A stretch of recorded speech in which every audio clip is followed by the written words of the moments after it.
조합재TV 시청자 여러분 안녕하십니까. 2019년 1월 20일 오후 2시를 넘어섰습니다. 저는 1971년부터 기자 생활을 했으니까 이제 49년째 하고 있습니다. 그리고 부마 사태를 취재한 게 1979년인데 그 이듬해 광주 사태를 취재하게 되었습니다. 1980년 5월 23일부터 5월 27일까지 광주에 있었습니다. 그것이 계기가 되어서 지금까지도 이 광주 사태와 관련된 루머와 싸우고 있습니다. 광주 사태와 관련된 루머가 크게 보면 한 5가지인데 맨 처음에 나온 게 사망자가 계엄당국에서 발표한 191명이 아니고 2,000명이다 하는 루머가 있었습니다. 두 번째는 전두환이 발표 명령을 내렸다 하는 루머가 있었습니다. 세 번째는 헬기 사격이 있었다는 루머가 있었습니다. 네 번째는 이 영화에서 비롯된 건데 2007년에 화려한 휴가라는 영화가 나와가지고 1,000만 명 이상이 봤는데 거기 보면은 공수부대가 애국가를 부르는 시민들을 향해서 일제 사격하는 장면이 나옵니다. 그것은 루머였습니다. 물론 그런데 이 영화 제작자가 이것은 사실에 기초했다라고 영화 시작에 딱 써놨습니다. 뭐 이런 것과 싸웠습니다. 그리고 2013년부터는 북한군 600명 1개 대대가 특수부대가 북한에 들어왔다는 이 새로운 이건 뭡니까 한 30년 만에 등장한 새로운 루머와 싸우고 있습니다. 이 5개 루머와의 전쟁을 지금도 하고 있습니다. 루머와의 전쟁을. 요사이도 저한테 전화가 와가지고 북한군 600명이 들어왔느냐 들어오지 않았냐라고 묻는 건 괜찮은데 들어오지 않았다고 하면은 저보고 욕설을 하고 저보고 북한 간첩이라는 사람도 있고 하여튼 이걸 보면서 이런 말이 이게 누구 말인지 모르겠는데 진실의 반대말은 거짓이 아니고 확신이다 하는 말이 있습니다. 진실의 반대말은 거짓이 아니고 확신이다. 즉 확신이 거짓말을 만들어낸다는 겁니다. 요거 하나 더 나가면은 그 확신을 뒷받침하고 있는 것이 감정입니다. 감정은 증오심 또는 사랑 뭐 이런 거겠죠. 감정이 거짓말을 만들어냅니다. 감정.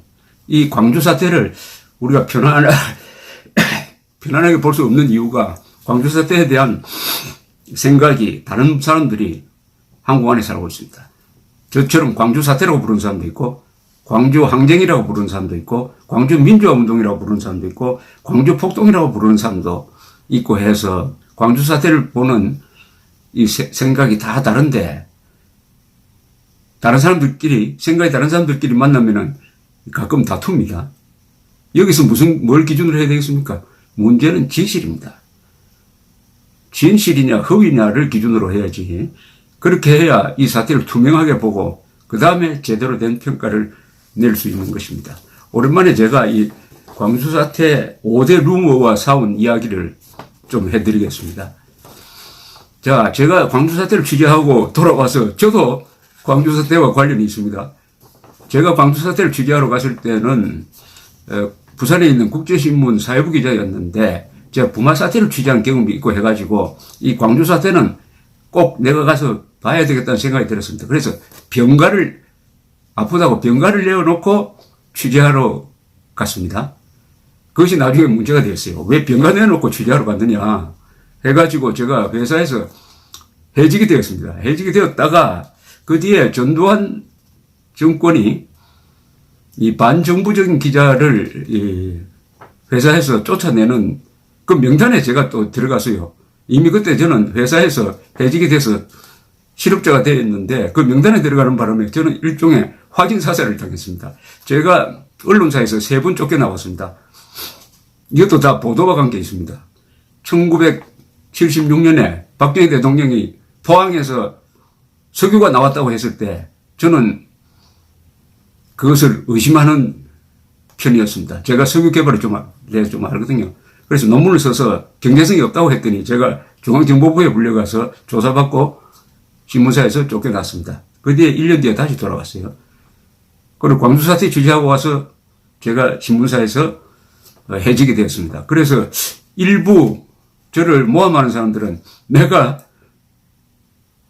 광주 사태 유공자라고 모함하는 사람이 있는데 저는 유공자 아닙니다. 광주 사태 유공자도 아니고 민주화 운동 유공자도 아닙니다. 그런 상태에서 제가 1980년, 83년부터 월간조선에서 근무를 하게 되었습니다. 그러다가 1985년에 이 광주 사태가 다시 문제가 되었습니다.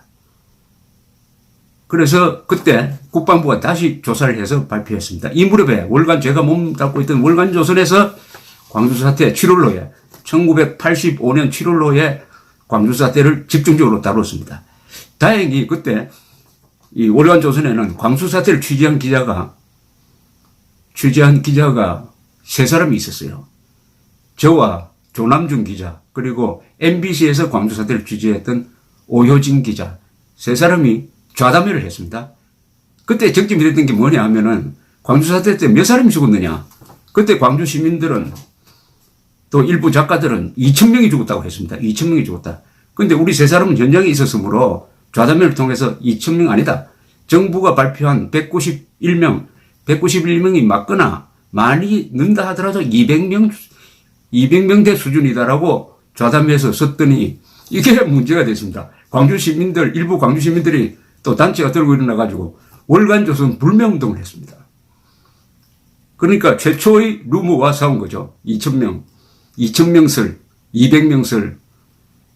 그러니까 사실은 뭡니까? 그 뒤에 다시 재조사를 해봤더니 결국은 지금 1995년 7월 서울지검의 발표문에 따르면 193명입니다. 그러니까 계엄사에서 발표한 것보다 2명이 늘었습니다.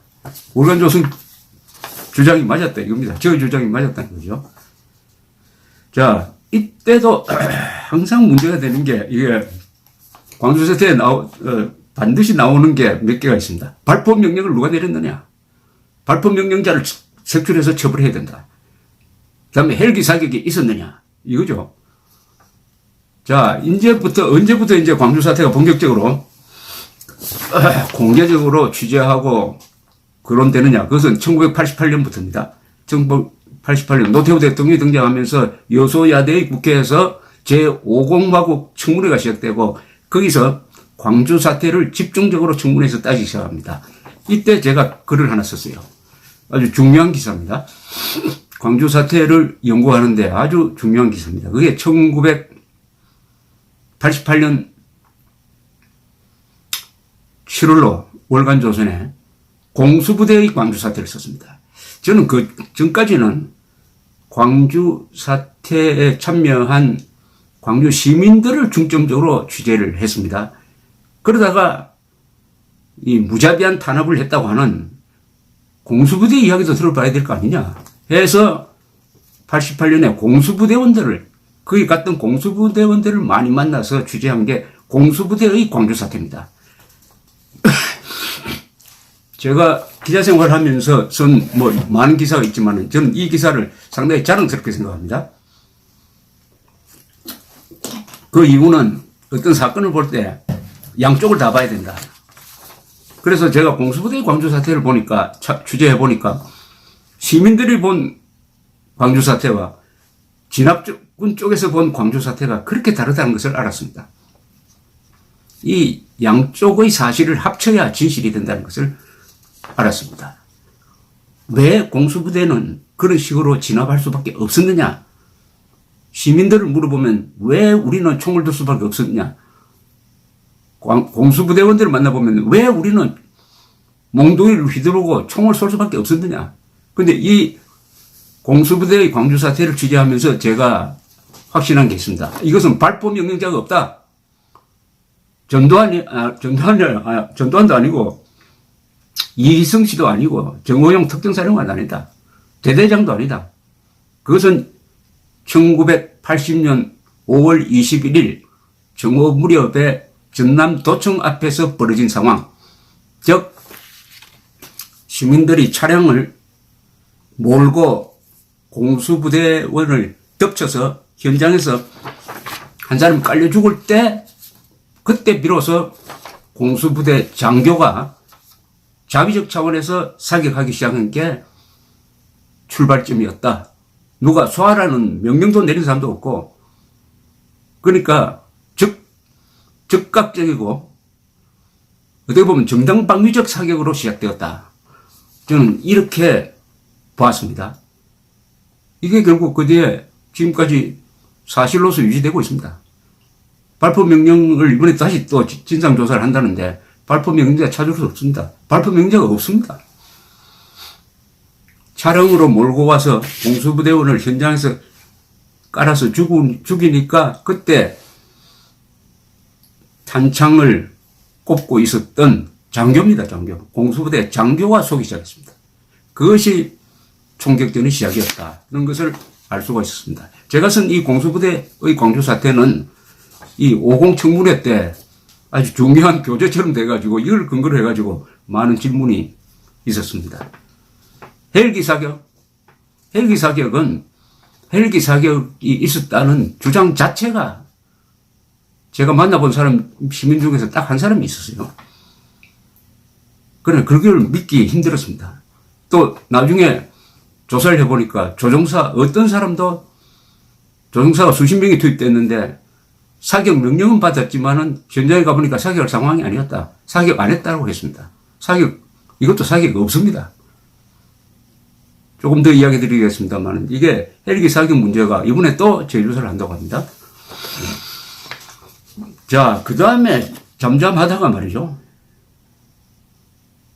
2007년에 화려한 육아라는 영화가 개봉되었습니다. 여러분 중에도 보신 분 계실 겁니다. 안성기 씨가 주연하고 했는데 1000만 명 이상 동원이 됐는데 그걸 제가 보고 화가 났습니다. 그때 제가 현장에 있었던 공수부대 대대장 출신과 같이 봤습니다.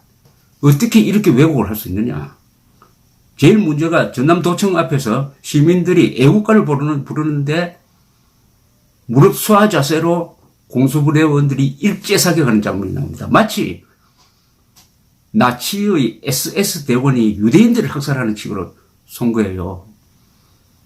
그래서 이거는 문제 삼아야 된다. 더구나 이게 영화라고 해서 사실을 이런 식으로 조작해서도 안 되고, 더구나 영화 시작할 때 이 영화는 사실에 기초하고 있습니다라는 게 나왔으니까. 그래서 국민행동본부와 더불어 이 문제를 법적으로 제기하기도 하고, 아마 국민행동본부가 고소를 한 것 같이, 고발을 한 것 같이, 한 것으로 기억되는데, 흐지부지 되었죠. 이 화려한 휴가가 그때 선거철에 나왔습니다. 그러니까 후보되는 사람들이 이걸 보고 한마디씩 남기기도 했는데, 이 화려한 휴가가 이 공수부대를 살인집단으로 만드는데 큰 기여를 한, 이것도 루머죠. 이 루머와 또 싸우는 일을 제가 했습니다. 그러다가 2013년부터, 그 전부터 그런 이야기 조금씩 나왔는데, 2013년이 되었으니까, 탈북자의 이야기를 기초로 해가지고 북한군 600명이 광주에 들어왔다 하는 이야기가 모락모락 커지기 시작했습니다. 그 전에 그 2008년으로 기억되는데 당시에 제한군인회 회장하시던 박세직, 이분은 육군 소장 출신이죠. 박세직 회장, 유명한 서울올림픽 조직위원장 출신입니다. 저보고 아침에 식사하자고 해서 갔더니 탈북자 한 사람을 데리고 나왔어요. 그분이 북한군이 들어왔다는 이야기를 하는 거예요. 그래서 제가 꼬치꼬치 물었습니다. 당신이 봤냐고. 아니, 당신이 왔느냐고. 아니다. 들었다는 겁니다. 들었다고 하면 이게 이때부터 증거 능력이 약해지죠.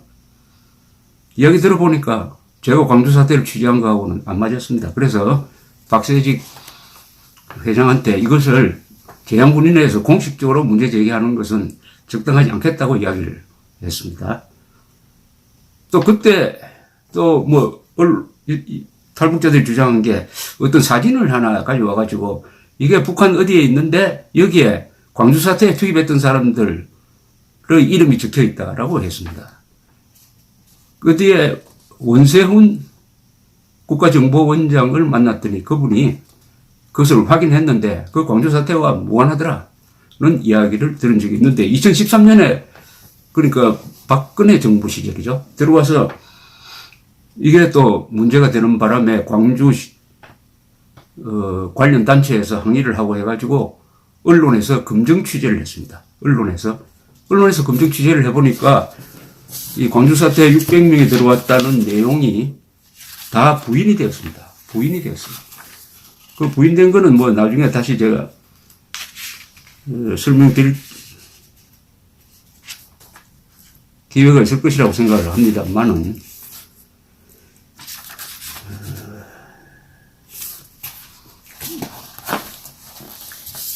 북한군 600명이 들어오면은 북한 특수군 600명이 들어오면은 누구하고 싸웁니까? 공수부대하고 싸우죠. 공수부대하고 싸우면 공수부대와 진압군 나중에 24대리 투입됐으니까 전사자가 얼마나 생길까요? 얼마나 생길까요? 거기에 참고되는 자료를 하나 설명을 드리겠습니다. 특수부대 600명입니다. 대단한 병력이에요. 특수부대 600명이 계엄령 체제에서 철통같이 안보가 유지되는데 남한에 들어올 가능성이 배로 들어오는 수밖에 없죠. 비행기로는 못 들어오겠죠. 배로 들어올 수 있었을까요? 나중에 따로 설명을 드리겠습니다. 당시에 합참의장으로서 한반도 방어를 책임졌던 유병현 대장의 이야기는 내가 요 다음에 별도로 소개를 드리겠습니다. 자, 그런데 이것만 말씀드릴게요. 600명이 들어왔다고, 600명이. 우리 6.25 이후에 1968년 1월 20일, 여러분도 기억하시죠? 1.21 사태. 저도 그때 공군 병장이었습니다만은 1.21 사태로서 저는 복무기간이 4개월이 연장돼가지고 3년 4개월 하고 나왔습니다. 공군 사병으로서. 이때 31명이 들어왔습니다. 김신조 등 31명의 특수부대가 자함까지 들어왔습니다. 거기서 발각이 되어서 총격전이 이루어지고 31명이 흩어지고 하는 과정에서 추격전이 벌어지고 해가지고 전시 분위기로 바뀌었어요. 이 진압을 했는데 31명 중에 한두 사람이 살아서 돌아가고 이 진압하는 과정에서 국군과 경찰관 32명이 죽었습니다. 31명의 특수부대를 진압하는 과정에서 32명의 군인, 그 중에 총경도 있고 대령도 있습니다. 32명이 죽었습니다. 그러면 600명이 광주 사태에 들어왔으면은 그걸 진압하는데 국군이 한 600명 죽어야 되는 거 아닙니까?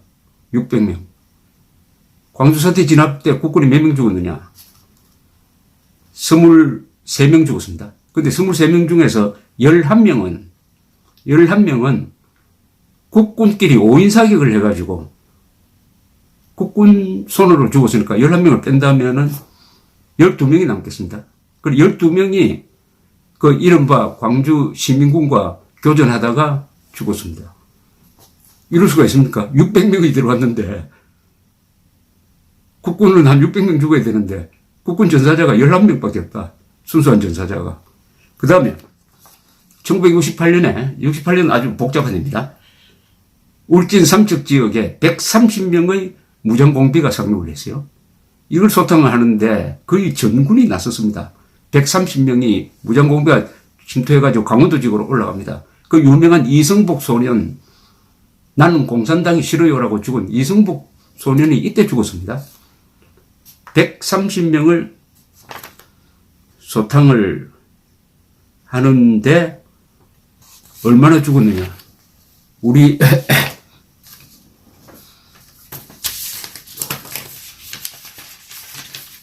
130명 소탕하는데 61명이 전사했습니다.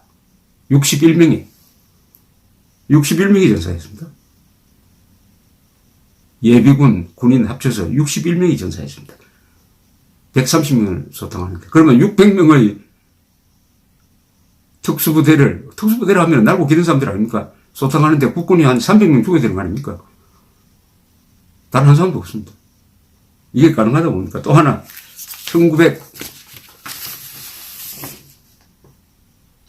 가장 비근한 해가 1996년이네. 66년에 이 잠수정을 타고 남쪽으로 왔다가 돌아가다가 걸려가지고 음항에 걸렸는지 뭐 해가지고 이 사람들이 육상을 통해서 북한으로 돌아가려던 이른바 강릉 무장공비 침투 사건이라는 게 있습니다. 강릉 무장공비 침투 사건. 그때 26명이 상륙을 했어요. 이걸 진압하기 위해서 국군이 43,000명이 동원이 됐습니다. 전사가 12명이 전사를 했습니다. 국군이 12명 전사했습니다. 그리고 24명을 사살했습니다. 그럼 이 비율대로 하더라도 광주사태 들어온 이렇게 되되 600명을 진압하려면 한 300명 정도 전사해야 된다는 이야기죠. 무엇보다도 그 정도 대규모 병력이 들어오면은 유해문 사령관이 몰랐겠습니까? 유해문 사령관이 당시에 연합사의 전시작전권, 작전 지휘권을 가졌던 사람이에요. 자신의 일이었습니다. 위컴 유엔 사령관입니다. 이 정도는 북한의 선전포고할 사안입니다. 600명을 들여보내가지고 광주사태에 개입했다? 그러면은 아마 미국이 북한을 폭격했을 겁니다. 폭격을 했을 겁니다. 단 한마디도 유해문 사령관이 북한에 항의한 게 없습니다. 그러면 600명 되는 걸 몰랐을까요? 그래서 저는 이거는 그냥 가만 놔둬도 믿는 사람이 없겠지. 이렇게 했는데 이게 점점 커져가지고 요사이 북한군 600명이 광주에 들어왔다. 그 사람들이 무기고를 탈취하고 뭐 했다. 이렇게 이야기를 합니다. 광주 사람들이 우리가 했다고 합니다. 우리가 했다고 합니다. 사진도 있습니다. 근데 그 사진을 또 누군가는 사진을 분석을 해가지고 그 사진에 찍힌 사람이 황장엽 선생이다. 또 탈북자 누구누구다 해가지고 이렇게 명예훼손을 했다가 법원에 가가지고 패소하고 있는 사람도 있습니다. 황장엽 선생 가족을 희생시키고 수많은 친척에 온 황장엽 선생을 광주 사태 때 특수부대원이었다 라고 주장하는 사람들이 저까지도 북한 간첩이라고 모는 사람들이 있어요. 가끔 보면은 뭐 다는 그런 건 아니지만은. 그래서 제가 이런 방송을 합니다. 그러나 왜 제가 처음부터 감정이라고 그랬잖아요. 왜 믿고 싶어 하는지 그 마음은 저도 충분히 이해를 합니다. 광주 사람들이 광주 사태를 너무 정치적으로 이용한다는 데 대한 반감이 있을 겁니다. 그리고 보상자 명단을 공개하지 않는 데 대한 반감도 있을 겁니다. 그리고 님을 위한 행진곡을 부르고 싶은 사람 부르면 되는데 모두가 부르라고 강제하는 것, 재창, 이것은 헌법 위반입니다. 하는 데 대한 반감도 있을 것이라고 생각합니다. 그러니까 북한군이 개입했다 라고 믿고 싶어지는 거죠. 감정입니다. 진실의 반대말은 거짓말이 아니라 확신이다. 확신은 감정이다. 이렇게 되는 것이죠. 그런데 문제는 뭐냐? 광주 사태 600명을 주장하는 사람이 믿지 않는 사람들을 너무 적대적으로 대하고 공격하는 문제입니다. 제가 보기에는 거짓말에 속지 않는다고 막 화를 내는 거예요. 이러면 안 되죠. 그 사람들이 공격하는 사람 중에는 지금 열심히 김정은 정권과 싸우는 사람들이 많아요. 특히 탈북자들 중에서도 여기 와가지고 인권운동 열심히 하는 사람들, 이런 사람들을 북한 특수부대원으로 몰아가지고 공격을 한다면은 도대체 누구를 도와줍니까? 김정은과 싸우는 사람을 저격하면 안 되죠. 김정은과 싸우는, 김일성 세력과 싸우는 사람을 광주 사태 600명 투입선을 믿지 않는다고 미워하고 정오하고 간첩으로 몰고 위장우파로 몰고 하면은 도대체 누구를 도와주는 겁니까? 자, 이야기 좀 길어졌는데요. 정리하면은 제가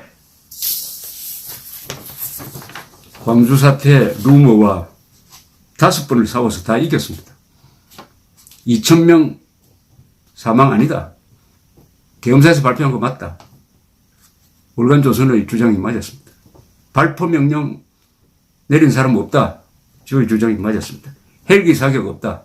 근데 요게 좀 이상하게 되어버렸어요. 헬기 사격 없다는 것은 이미 이 광주 사태에 대해서 조사를 5번 했습니다. 국가적 조사에서.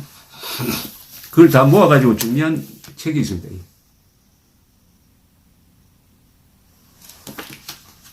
조갑조의 광주 사태인데 이거 손을 봐가지고 제가 다시 한번 내려고 합니다. 특히 1995년에 검찰과 국방부가 공동조사해서 내놓은 보고서가 가장 정확합니다. 가장 정확합니다. 거기도 헬기 사격 없다, 발포 명령 없다고 결론을 내렸어요. 실체적 진실은 그 안에 다 들어있습니다. 그런데 이 헬기 사태가, 헬기 사격이 있다고 뒤집어져 버렸어요. 이게 언제나. 바로 작년에 문재인 대통령 취임하자마자 국방부의 재조사 명령을 해가지고 재조사위원회가 구성이 돼서 또 과거에 했던 조사를 또 다시 했습니다. 헬기 조종사를 수십 명 불러가지고 다 물으니까 과거에 했던 대로 헬기가 무장해가지고 비행한 건 사실이지만은 쏜 적은 한 번도 없다. 쏘라는 명령이 있었지만은 현장에 가보니까 쏠 상황이 아니더라. 못 쏘겠다고 하니까 그것으로 끝났다. 이렇게 했는데 헬기 사격이 있었다는 결론을 내렸어요. 결론을 뒷받침할 만한 조종사의 이야기가 하나도 없어요. 쏜 사람도 없고 맞은 사람도 없고 치료한 사람도 없습니다. 그런데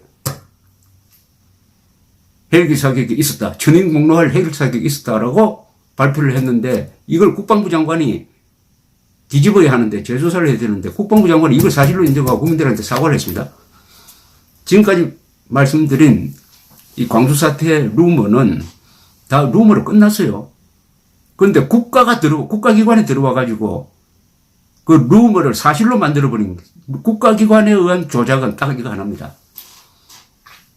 헬기 사격 국가가 조작한 겁니다. 2,000명 주장은 이 민간인들이 했습니다. 지금 북한군 600명 주장도 민간인이 하고 있습니다. 그러나 헬기 사격이 있었다는 이 국방부의 역사 조작은 이번에 재조사를 한다니까 이 재조사에서 반드시 바로잡혀져야 됩니다. 이게 바로잡혀지지 않으면 어떤 일이 벌어지느냐. 전두환 전 대통령이 회고로 해서 헬기 사격이 있었다고 주장하는 조비오 신부를 비판했는데 이걸 사자 명예훼손으로 지금 검찰이 기소해서 재판 중입니다. 잘못하면은 국가가 조작한 사실을 근거로 해가지고 전두환 전 대통령이 감옥에 또 갈지 모릅니다. 이걸 막기 위해서라도 이번에 이왕 진상조사가 꾸려졌으니까 저는 진상조사에서 제일 중점적으로 해야 될 게 헬기 사격이 있었다는 이 국방부의 주장을 바로잡는 겁니다. 그 이외에 이 광주 사태와 관련된 논란들은 주로 이겁니다. 광주 사태를 어떻게 볼 거냐. 광주 사태의 명칭이 바뀌었습니다. 광주 폭동, 광주 사태, 광주 민주화운동, 광주 항쟁. 이 국가 공식 명칭은 광주 민주화운동으로 되어 있습니다. 그러나 저는 광주 사태라고 합니다. 광주 사태라고 하면 방송에 나왔을 때 그 광주 민주운동이라고 고쳐달라고 하는데 아니 나는 광주 사태가 적합한 명칭이라고 본다. 쟁점이 있으니까 아직은 광주 사태라고 보고 이 성격을 여러 측면에서 규명해야 된다. 또 이걸 복잡하게 하는 것은 김영삼 전 대통령이 그 노태우 비자금 사건으로 코로나에 몰리니까 느닷없이 소급입법을 통해서 5.18 특별법을 제정해가지고 역사 속에 그냥 묵기로 했던 12.12 사건 5.17, 5.18을 다시 수사함으로써 당시에 광주 사태를 진압했던 신군부 세력이 내란범으로 규정되고 말았습니다. 내란이고 광주 사태를 일으켰던 사람들은 국민 저항권을 행사했다. 이렇게 되고 말았습니다. 이것 때문에 동의할 수 없는 많은 국민들이 생겼죠. 이런 틈바구니 속에서 북한군 600명 루머가 또 많은 사람들을 현혹시키고 있습니다. 제가 부산에서 이 무렵에 2013년에 강연을 400명 정도 앞에서 강연을 했습니다. 여기서 북한군 600명이 광주에 들어왔다고 믿는 사람 손 들어보세요 하니까 70명이었어요. 그래서 제가 겪은 광주 사태 이야기를 쭉 했더니 하고 나서 믿는 사람 계십니까 하니까 2명이 손을 들었습니다. 즉 제가 말씀드린 이런 설명을 듣는 사람과 안 듣는 사람의 판단은 차이가 있을 것이라고 생각합니다. 문제는 지금도 이 순간도 이런 걸로 명백한 루머는 명백한 루머인데 이걸 설명하는데 시간이 아깝다는 생각도 들긴 들어요. 시간도 아깝다. 지금 김일성 세력과 싸워야 하는데 여기에 이 설명을 해야 되느냐. 그러나 할 수밖에 없는 게 북한군 600명 설이 이게 자유진영을 분열시키고 있습니다. 자유진영을 분열시키고 있습니다. 진실은 사람의 마음을 하나로 모읍니다. 그러나 거짓말은 분열시킵니다. 시간을 두고 이번에는 제가 다음에는 이 문제에 대해서 가장 권위 있게 이야기할 수 있는 분의 인터뷰 내용을 소개해 드리겠습니다. 즉 우리 군에서 백선엽 장군과 함께 가장 존경받는 유병현 전 합참의장, 바로 한미연합사를 만든 실무자입니다. 그분 인터뷰 내용을 다음 기회에 소개해 드리겠습니다. 감사합니다.